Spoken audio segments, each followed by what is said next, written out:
You're listening to Faith Connections podcast, where we are dedicated to connecting you to your faith. And now your hosts, Chris and Mari Torres. Hey guys, thank you for tuning in to Faith Connections. Chris and Mari Torres. Oh, you went Mexican on me. Oh, Mexican. Torres. Roll the R's. Torres. Well, welcome back. We're excited that you have joined us today. When you think about what we've really been discussing these past couple of weeks, we've been talking about the pains of depression, the pains of anxiety. We brought a little bit of a different aspect of helping overcome with the Psalm 77, right? The Psalm of Asaph. And then this past week, we talked about, what did we talk about? A therapy session. Yeah, therapy session. What it looks like, what it's meant to do. Yeah, and how it can help create, right? To overcome certain obstacles and trauma. Correct. And so we're continuing that segue where we talked about a lot of maybe the mental struggles that we face, and then we kind of now are overturning it with, well, how do we help overcome? And so today we're going to be talking about how can we thrive and not just survive? Because many of us are just surviving. Day in, day out, just getting by. Yeah. And it's like, okay, I made it another day, but life's not meant to be lived like that. Just, oh, no. Yes, there's a saying, you take it day by day. We understand that. But if God called us to have an abundant life, right, to have, to whom much is given, much is required. We hear all these, right, scriptures. We want more life. We want an abundant life. And that's what Christ, that's what God brings to us, But let's just say that back to the mental health part, many of us are just making it day by day with our struggles, because we have yet to reach out. We've yet to seek help. We've yet to get to the counselor, the therapist, the psychologist, get to the hospital, get to your local church, get to wherever it is that you need to get to, but you haven't gotten there. And we're just now surviving, living day by day, getting through. Sometimes, as like we just talked about it before coming on air here, we talked about, man, we're only on Tuesday. And we're exhausted and tired already. It's been it's been eventful. It's been busy. It's been very busy for us. It's eventful, but very productive. But it can be exhausting. So at this point, it's like, man, I'm already running on fumes, and we're not even at hump day yet, right? We're not even tomorrow. Tomorrow's hump day. Halfway there. Yeah, so it's like my fuel tank's running almost on empty, so I need to recharge the batteries. You said something that it reminded me of this phrase. And I'm sure you've heard it. A lot of people, I'm sure, it's going to be very familiar to you, but fake it till you make it. Fake it till you make it. That's just surviving. Yeah. And so let's talk about surviving. So surviving means you're just remaining alive, but you're continuing to live through hardship or adversities. So you're doing what is necessary to live. That's exactly what surviving is. Thriving is to grow or to develop well, right? So you're doing well, you're successful, you're healthy, you're strong, you're flourishing. These are definitions? These are definitions. And okay. I didn't know you were going to share the definitions, but it's pumping me up because it's definitely going to tie into what I'm bringing. So what's the difference? So we shared what surviving means, and we shared what thriving means. So the difference is surviving refers to the state of simply getting by. You just said it. We're just getting by, where we may be able to meet our basic needs, but we're struggling to achieve our goals, and we feel unfulfilled. So it's like, you're living life, but you're living to the basic, a basic life, basic necessities, basic, barely making it, you're just breathing, moving, and that's it. there's no joy, there's no Yeah. fun, there's nothing else there's nothing new because you're just making it. I keep saying because the two things that I'm bringing today to the table is, Great. And thriving though, so the difference, right? So then thriving involves actively pursuing our goals and experiencing a sense of fulfillment and satisfaction in our lives. And so that's the difference. There's a big difference. Right. And we are going to be talking about the hemorrhaging woman, the bleeding women. And let me tell you something. This woman was surviving for 12 years because she was bleeding for you read my 12 notes? years. No, I didn't. This think is you're still in God. my Let me notes. tell you, this is the Lord. This is the Holy Spirit, really, because, we're just his vessels. But the woman was bleeding for 12 years and she was just surviving. But she went from surviving to thriving. Amen. So how do you get to that point? How do you, and that's what we're going to talk about today, but how do you get to from just making it to flourishing, to growing, to being fulfilled, to living an abundant life? that's right. So since you, it's no secret now, we're going to be talking about the hemorrhaging woman. You can find that story in the Synoptic Gospels, which would be Matthew chapter 9, verse 20, it begins. Luke chapter 8, verse 43. But the one that we're going to talk about today comes from the book of Mark, chapter 5, verse 25 through 29. Immediately, verse 26 stood out for me because it says that she endured much at the hands of many physicians, right? So you talked about she was hemorrhaging for 12 years. So for 12 years, she was going to the doctors. She was seeking help, actively seeking help. Right? Many doctors. So it's many doctors. And I believe the next verse talks about that she even used a lot of her money. It took everything She that spent she had. everything she had to pay them. That's right. So at that point, And she only got worse. I started thinking, she spent all her money, all her whatever savings she had in those times, right? Which is not much, but whatever she had, she spent it in going to these medical doctors. And I think about how many of y'all have gone to doctor after doctor after doctor, and you're like, I'm just tired because I'm not getting any results, right? Can relate. So that's why I bring it up, because man, she was doing the same thing. You're probably at medical debt now, right? You've incurred much medical debt. You're like, I'm done.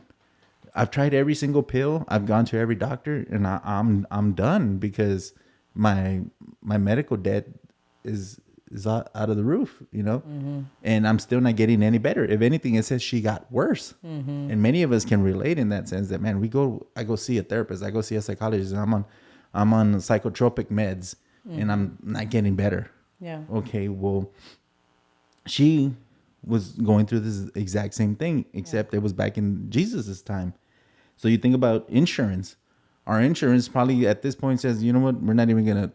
They file a claim, and you're like, nope, we're not gonna pay this, and it's like, Denied. Claim denied. Yeah, claim denied, right? And it's like, for one, it's too expensive, or they don't want to do a certain procedure, or they don't want to try, whatever the case may be. But I'm just thinking, man, immediately that's what stood out, that she spent all her life earnings. And then I think about it, in that translates in today's medical debt. How many times have we gone to go see a doctor after doctor after doctor? And all I can tell you is that do not give up. At some point, you're going to find the right doctor. We talked about that last and week. we know who our doctor is. We know who our primary physician is. Our chief physician, right? And you've been watching this medical show. What is the highest ranking person who runs the hospital? He's a doctor, but what's the title? They call him the chief surgeon. This chief surgeon for the hospital? Yeah, because Or it's physician? it's focused like it's trauma and it's a lot of surgery, so that's why he's the chief. Okay, well, cool. Well, I don't know. That's why I'm asking, because I know you were watching here recently. Dr. Bell. That's good. I don't Dr. know, Jesus. whatever show, but I know who my chief physician is, right? And I know Dr. who Jesus. Dr. Jesus. That's right, and that's exactly what happened to this woman. So it talked about it had grown worse. So at this point, she wants to be saved. She wants to live. She's tired of just surviving, because Mm-hmm. for 12 years she's been surviving, and she's tired. She is. She wants something more. And kind of, I want you to consider this. I really want you to think Mm-hmm. about this. But in those times, because she was bleeding, it was considered ceremonially unclean. So not only was she just surviving, she had no one, because she couldn't get close to anyone. So if she had friends, she lost them. If she had a husband, doesn't say. She was probably divorced. They probably divorced her. She couldn't just go, hey, let's go have lunch. Hey, let's meet up. She couldn't do any of that. So not only is she just trying to survive, to stay alive, because she's losing blood, and you need blood is life. You need it to be able to to live. She's isolated and she's alone. So I kind of wanted to reiterate that, because that's huge when you think about, it's not just a physical ailment. It's a physical, spiritual, mental ailment. Psychological, because Psychological. she Yeah, was it's mental. isolated. It affected her as a whole, right? Both physically, mentally, spiritually, and emotionally. and emotionally. Right. So at this point, she hears that Jesus is coming through. She's heard about a man named Jesus. She's heard about this man named Jesus, and guess what? He's in town. He's about to walk through. So she's like, so she starts thinking, if I can just get over there. Before you kind of get into that, because I have 3 points, and I know you're going to share some things. I know you said don't give up, right? You said that. That's the 1st thing that you wanted to encourage the believers. But my first point that I wanted to talk about is Oh, even for the non-believer, don't give up. Keep going to the keep doctor, going, because at keep some going. point or another, Correct. we're gonna find the right medical procedure, Yes. the medical process. Because it could be that you're well, of course, we know who You're the right doctor around of the corner for doctors, breakthrough. but it is, because I remember with my fibromyalgia, before I was diagnosed, I was because it was severe back pain, I was seeing a spine specialist, and it came to the point where he was like, I don't know what's wrong with you. Like, there's nothing that I can do to help you. And I remember it was such a devastating time for me. I was crying. Especially to hear that from a doctor. Hopeless, like, what? You're the doctor. What do you mean you don't know what's wrong with me? And he like, and they almost make you feel crazy, because I'm like, I know the pain I'm feeling. So just because you don't see it in your x-rays or your MRIs or your blood CT works. scans or your, whatever. Yeah. Blood work, maybe. No, they didn't even really do that, honestly, because they're just basing it on it's a Well, they're missing spine or something. this or That's the that. thing. So You you don't need a have second this, or you don't have a pinched nerve. Exactly. So you keep fighting, you keep going. And I love that. But I wanted to reiterate this, is that there's purpose in your pain, because this woman had been bleeding for 12 years, but there was purpose behind it, because God had a plan for her. Right. And she had to bleed for that long to make it to that point where Jesus was walking, to have that That's encounter. to show his power. Exactly. To show his power. Exactly. And then it's that bridging gap, because you Yes. show me your faith and I will show you my power. Exactly. So there's purpose in your pain. So you may not understand it. You may not like it. You may not know why. And it's okay, right? Don't give up, but acknowledge and be aware. Okay, this is my situation. I'm going through something, but acknowledge it. Channel through whatever it is that you're experiencing. Talk to someone about it. Whatever your pain is, whatever your situation is, whatever your medical condition is, it's important that you understand there is purpose in your pain. Acknowledge it and be aware. All right, let's get into the. So she's surviving, right? And not necessarily thriving. She's not thriving yet. Not yet. So she's tired of these dead end roads, right? Because we just talked about it. For 12 years, she's seen doctor after doctor. So, man, how many times did we hit a dead end road? You just talked about it. You went to this doctor who at the beginning, I'm sure you had a lot of hope that you were about to get to the bottom of whatever was causing this pain, which is now you can name it as fibromyalgia, right? But before then, you had this high hopes and expectations for this doctor to get to the bottom of whatever ailment was ailing you. Severe pain. But you hit a dead end road. And that's what was happening with this woman as well. She was hitting a dead end road. And so she's tired of it. Yeah. And she wants to move over from the surviving to thriving, right? She wants to live, and she wants to be saved as well. Yes. She's tired of not being healed, right? And we can get frustrated with that too. Yeah. How many of us that are suffering from mental illness or any mental issues that we're just like, man, we haven't gotten to the bottom of it. I'm tired. I just want to be healed. I want the whatever whether it's just therapy or do I need medication? Yeah. Because I've been open about I have PTSD. And thank God that it's not it's not in a severe level, so I don't have to take any medication for it. Correct. However, I do have to be mindful and cautious about it because you've seen I've had my ups and downs, and I have my good days and bad days just like anybody else. But being tied into the word, getting into church, doing ministry, doing this, talking in this podcast is very therapeutic. It helps me. I'm bringing it to light. I'm talking about it, and I'm not allowing it to keep me or hinder me. Just like you do. You for your fibromyalgia, you have to go do exercise. So when you don't do exercise, Or rest, or depending. depending Take what a you time have your out ups and or- downs, right? Yeah. For me, horse riding, right? That's very therapeutic. I love to be with my horses, and I like to horseback riding because that's, man, I decompress and I lose track of time. I just mentally release everything. Yeah. I loved how you said so okay, so we know that she heard about a man named Jesus. He's coming into right? town. And so she's heard, think about this. He had already done a lot of healing. Like, so when it says like she's heard about Jesus, that means she's heard about all of the miracles that he had already done. Right. Right? So he had already done so much. He healed Peter's mother-in-law. He healed a man with leprosy. He healed a paralytic. He healed the man with the withered hand. He healed a man with a demon. So he had already done all these miracles, miraculous healings. And so she hears about this man named Jesus. And my second point that I wanted to share, and you were alluding to it, right, is it says that, what does she do?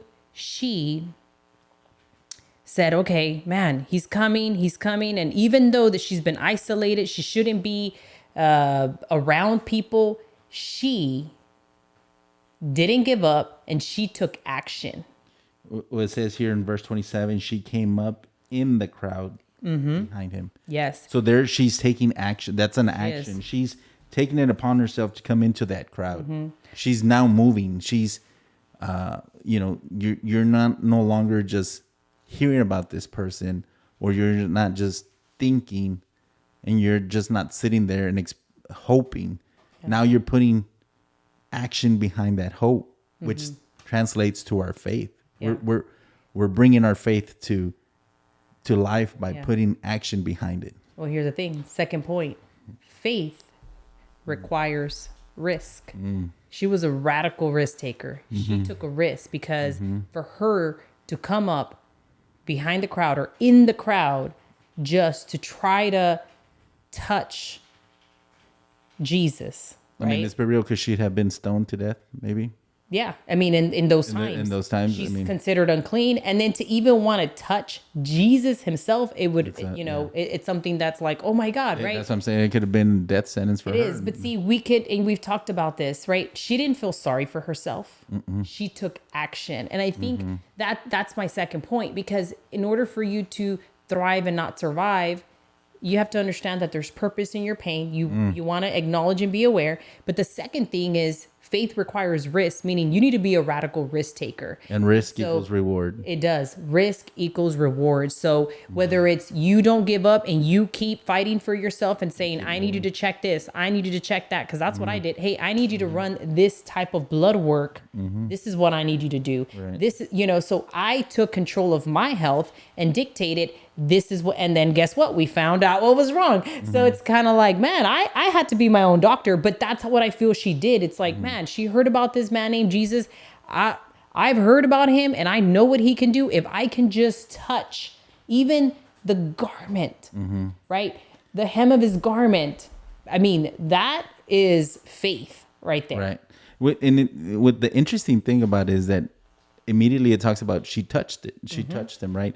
But and then if you go, you have to actually go past those verses to get to where, if I just touch his garments, I will get well. That was her thought process Yes. at that moment, right? And why do all the gospels go about explaining that and sharing that? And here Mark is very, let me see, the verse would be 28 on 5:28. For she thought, if I just touch his garments, I will get well. Healed. Right. So you have to go past the action now. She put it into action, but they explain it in the following verse. And that was her thought process at the moment. If I just touch his garments, I will get well. Right. And I'm thinking, man, if you're just hanging by a thread, if you're just hanging by a thread, Yes. touch his cloak, touch his cloak, because there you're going to transform from surviving, and you're going to be thriving, because that's what Jesus does. He makes us whole. He completes us, the full circle of life right there. And what I wanted to introduce today is that everybody's heard it. And if you haven't, it's Maslow's hierarchy of needs. Before you go into it real quick, let me just, because it's just going to be the third point, because I've never heard of that, so I want to learn about that. But my third point was run to the Father, right? So healing requires humility, and it takes place in community. So what did she do? She ran to the Father. She ran to Jesus because she had heard the many amazing miracles that he had done. And she thought it was a thought, but it was hope. It was faith. Right? It was a seed that was planted in her to just give her that encouragement. I can't give up. I have to keep going. I have to have faith and hope that I will be healed. And what happened as soon as she touched the cloak, the bleeding immediately stopped. And it was the power that came out of Jesus. But what did Jesus tell her? He said, your faith has healed you. Has healed you. Your faith. So for you to have that much faith, that in itself can heal you. And I'm just thinking about, what did this cost? Because she's already spent 12 years of fortunes. Monetary, money, nothing. monetary. It costed her everything. But what did this cost? Nothing but faith. It costed you to take action, and Exactly. it costed you your faith, and you put it all, Ignite your faith. you put all your chips in Yes. that basket. Yes. And man, Yes. and so what do you powerful have to because- lose, right? That's right. What, at this You're point, you've actually truly spent all your fortune, so you lost everything. And if you ever feel alone, she was alone, yet Mm-hmm. she knew she wasn't because she had faith, Mm. right? So even if all humanity failed her, the doctors, the people that didn't want to Even if you surround feel herself, everything is lost, you just got to put some action behind it and keep moving forward and take those steps and be that radical woman or man and step out onto the crowd, because she had to do that. Yep. Step out into the crowd and drown out the voices, drown out everything around you, because that's what she did. She had to because imagine if somebody, I'm sure somebody out there in the crowd, it's not very specific in the scriptures, but I'm sure somebody would have seen her, hey, woman, get behind, or woman, get out of my way. Everybody's pushing to get to Jesus, but she's she crawled to him, technically. Yeah. She crawled around the crowd, but to try to be discreet, but And if you're just hanging by a thread, yeah. just reach for that cloak, Yeah. and you'll get better. But back to the hierarchy, as we were talking about it, as you were at the beginning, Maslow's hierarchy of needs, it's a pyramid. We've all seen it in schools. We've talked about it.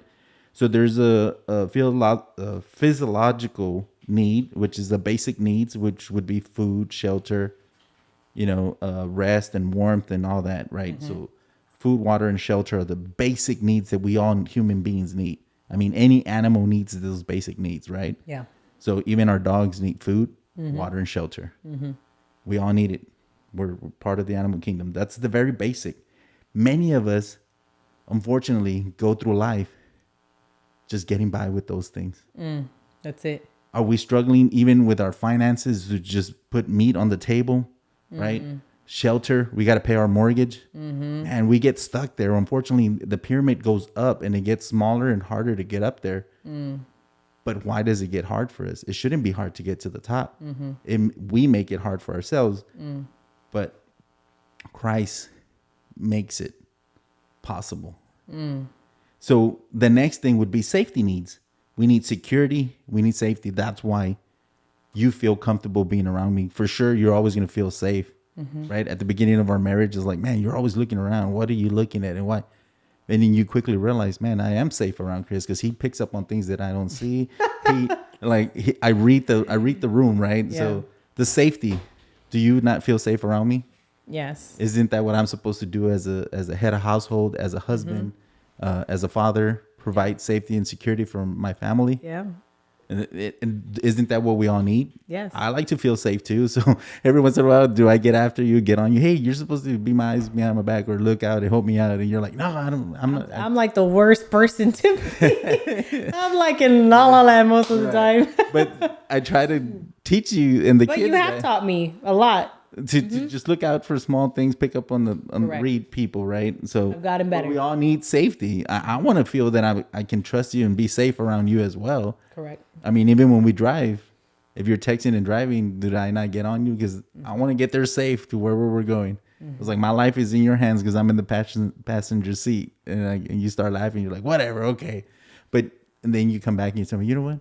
I have been doing it. I've been more mindful. I have my driving app. It tracks me, so it holds Right. me accountable. So these things translate to now even you're safe by yourself, you know, and so which is good. And we all need that. We all need safety and security. So that's the next block, right? If you're picturing the pyramid. And then we need belongingness and love. Those are psychological needs now. We need that psychological. We need intimate relationships and we need friends, right? And then we need the esteem needs, prestige, the feeling of accomplishment, and the top, self-actualization, achieving one's full potential, including creative activities. Man, that's self-fulfillment needs, right? That's the top. If you think of this pyramid, many of us are just surviving at the bottom with our basic needs, the food, water, and shelter. Yeah. And we get stuck there because now we're just making it paycheck by paycheck. Yeah. Well, that's why we're just surviving. From month to month and paying our mortgage. It's the basic needs, and it's Right. like there's nothing else to fulfill us. But there is. When you come to Christ, we make our way up to this pyramid, and then we have self-actualization, we have fulfillment, we have purpose in our life. And I think that's what coming to church, reading the word, getting involved and getting to know Christ brings purpose to our lives and brings everything to full circle. And we learn so much as well. So, oh yeah, that's good. I didn't even really think about that. So I just kind of wanted to reiterate, man. You said, can you reiterate the pyramid real quick? The basic needs. The basic needs is physiological needs, safety needs, belongingness and love, esteem needs, and then self-actualization. So you move from the survival, as you work your way up the pyramid, you go from survival to actually thriving. I love that. Yeah. You start actually thriving. When you're at the top of that pyramid, you realize you've achieved. Yeah. You're flourishing. You're growing. fulfillment. Yeah. You're flourishing, you're thriving. But only Christ can get us to the top of that pyramid. Because he's meant to what? Bring us an abundant life. Yeah. We're not meant to stay at the bottom of just basic needs of food, Correct. shelter, and water. We're human beings. We think. We have language. We speak. We're supposed to Correct. be at the top of the food chain. We but are. We're hanging out at the bottom. We want to soar like the eagles, but we're hanging out with chickens. Yeah, I love that. So remember, the 3 key steps to help you thrive and not just survive. Remember, there is purpose in your pain. Be aware, acknowledge it.